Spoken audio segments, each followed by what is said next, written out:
প্ৰথমতে আমি উল্লেখ কৰিব খুজিম যে বোকাখাট আৰক্ষী, বোকাখাট মহকুমা আৰক্ষী বা গোলাঘাট জিলা আৰক্ষী অধীক্ষক, কাৰ্বি আংলং জিলা আৰক্ষী অধীক্ষক আৰু কলিয়াবৰৰ সমজিল্লাৰ আৰক্ষী বিষয়া, বোকাখাটৰ সমজিল্লা আৰক্ষী বিষয়া, এই 4গৰাকী তত্ত্বাৱধানত যিটো অভিযান চলিছে এটা এলেকা বোকাখাট সদৰ থানাৰ পৰা আৰম্ভ কৰি কহৰা থানা, দলামৰা থানা, দেওথৰ থানা আৰু নুমলীগড় থানা, এই যিটো এলেকা এই এলেকাটো সম্পূৰ্ণৰূপে নজৰ ৰখা হৈছিল আৰু তাৰ গতিবিধি সম্পূৰ্ণ চোৱা হৈছিল। আৰু কালি নিশা এখন যিহেতু বাইক ইতিমধ্যে জব্দ কৰিছে আৰক্ষীয়ে, গতিকে অপৰাধী যিয়ে সংঘটিত কৰিছিলে দুষ্কৃতিকাৰীৰ একেবাৰে ওচৰ চাপিছে অসম আৰক্ষী আৰু খুব সোনকালে হয়তো আজিৰ দিনটোৰ ভিতৰতে বা নিশাৰ ভিতৰতে এই অপৰাধী চক্ৰটো আচলতে আৰক্ষী জালত পৰিব সেই কথা নিশ্চিত হৈ পৰিছে। দুগৰাকীক যিটো আটক কৰা হৈছিল ৰাজীৱ বৰা, দুয়োগৰাকীকটো সোধা পোছা কৰা হৈছিল, দুয়োগৰাকীৰ পৰা কিবা তথ্য লাভ কৰিবলৈ সক্ষম হৈছে নেকি আৰক্ষীয়ে? আমি উল্লেখ কৰিছো আমাৰ কালি যিখিনি বুলেটিনত আমি উল্লেখ কৰিছো, এই যি দুজনক নিশা ঘটনা সংঘটিত হোৱা নিশা আটক কৰি আনিছিল তেওঁলোক আছিল সন্দেহ কৰা যিকেইজন লোকে ঘটনাটো গ্ৰেনেড বিস্ফোৰণ সংঘটিত কৰিছে তেওঁলোকৰ ভাতৃ যিকেইজন আটক কৰিছিল। আৰু তেওঁলোকক ইতিমধ্যে আৰক্ষীয়ে তেওঁলোকক আৰক্ষী থানাতে ৰাখিছে, যিহেতু মূল অপৰাধীক এতিয়াও আৰক্ষীৰ হাতত পৰাহি নাই, কিন্তু আৰক্ষীয়ে একেবাৰে ওচৰ চাপিছে। আমি যথেষ্ট ক্লু দিছো যে দিনৰ ভাগৰ পৰা আমি কৈ আহিছিলো যে বিমান বৰা নামৰ যিটো দুৰ্ধৰ্ষ অপৰাধী কেইদিনমানৰ আগতে জেলৰ পৰা আহিছে, সেই অপৰাধীটোৰ লগত যিসকল জড়িত সেই চক্ৰটো ইতিমধ্যে আৰক্ষীয়ে সন্ধান লাভ কৰিছে আৰু তেওঁ য'তেই থাকক তাৰ পৰাই তেওঁলোকক কৰায়ত্ব কৰাৰ সম্ভাৱনা প্ৰকট হৈছে। বিমান বৰা, বাবু শইকীয়া, অংকুৰ দাস, ৰূপজ্যোতি দাস আৰু আজ আহমেদ নামৰ এজন যুৱক, যিজন যুৱকৰ আচল নামত আচলতে এই বাহনখন আছে, বাইকখন আছে, আজ আহমেদ। ইতিমধ্যে আজ আহমেদক ইতিমধ্যে আৰক্ষীয়ে তেওঁক সোধা পোছা আৰম্ভ কৰিছে। গতিকে বাইকখনৰ সন্দৰ্ভত আৰু মাত্ৰ হয়তো কিছু এটা পৰ্যায়ৰ পাছতে হয়তো এই চক্ৰটোক আচলতে আৰক্ষীয়ে কৰায়ত্ব কৰিব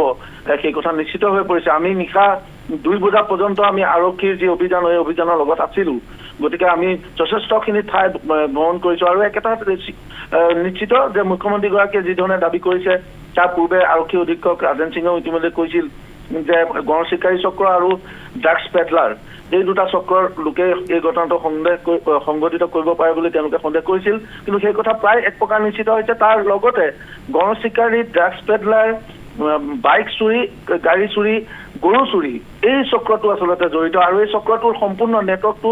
ডিমাপুৰ নাগালেণ্ডৰ লগত আছে। গতিকে নাগালেণ্ডৰ পৰা চিলনীজান হৈ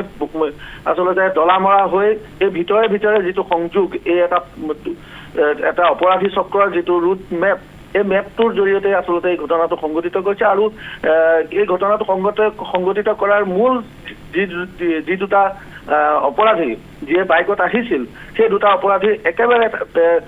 পানবাৰীৰ যিটো BSF কেম্প আছিল, য'ত অসম আৰক্ষী একাদশ বাহিনীৰ 18গৰাকীকৈ জোৱানে তাত আছিল, সেই স্থানৰ পৰা একেবাৰে ওচৰৰ এখন গাঁৱৰ এই দুটা ল'ৰাই আচলতে ঘটনাটো সংঘটিত কৰিব পাৰিবলৈ এক নিশ্চিত হৈছে আৰু তেওঁলোকক কৰায়ত্ব কৰিলে আচলতে সামগ্ৰিকভাৱে গোটেই চেইনটো আচলতে গম পোৱা যাব। অংকুৰ দাস আৰু ৰূপজ্যোতি দাস এই দুটা ল'ৰাৰ সন্ধানত ইতিমধ্যে আৰক্ষীয়ে ব্যাপক অভিযান চলাইছে। লগতে বাবু শইকীয়া আৰু বিমান বৰা এই 4জনৰ সন্ধানত ইতিমধ্যে আৰক্ষীয়ে অভিযান আৰম্ভ কৰিছে। গতিকে কম সময়ৰ ভিতৰতে হয়তো তেওঁলোক আৰক্ষী জালত পৰিব। আমি আচলতে এই মুহূৰ্তত নাম এইকাৰণে ক'ব পাৰিছো যে আমিও এক প্ৰকাৰৰ আমাৰ যিখিনি চ'ৰ্চ আছে, আমাৰ যিখিনি খবৰ থাকে, সেই খবৰৰ ভিত্তিত আমি এক প্ৰকাৰ নিশ্চিত হৈছো যে এই 4জন ব্যক্তিৰে 2জনে এই ঘটনাটো সংঘটিত কৰিছে আৰু এই যিটো চেইন আছে, এই অপৰাধী চক্ৰৰ যিটো চেইনটো নাগালেণ্ডৰ পৰাই নিয়ন্ত্ৰণ হৈছে, এই কথাখিনি আচলতে স্পষ্ট হৈ পৰিছে। কেইদিনমান আগতে 1 মাহৰ পূৰ্বে বিমান বৰাই এখন বাইক বোকাখাটৰ পৰা চুৰি কৰি লৈ গৈছিল, ডিমাপুৰত বিক্ৰী কৰিছিল আৰু ডিমাপুৰত বিক্ৰী কৰি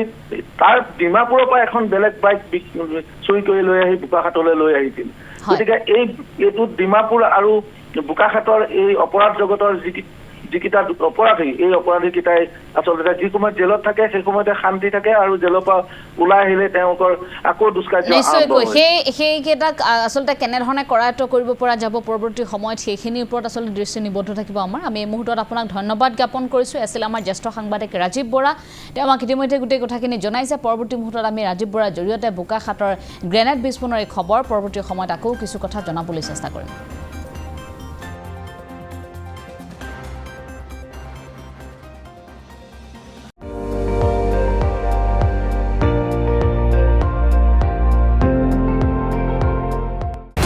আপুনি চাই আছে ND24 সৰ্বশ্ৰেষ্ঠ নহয় সৰ্বোত্তমৰ দৌৰ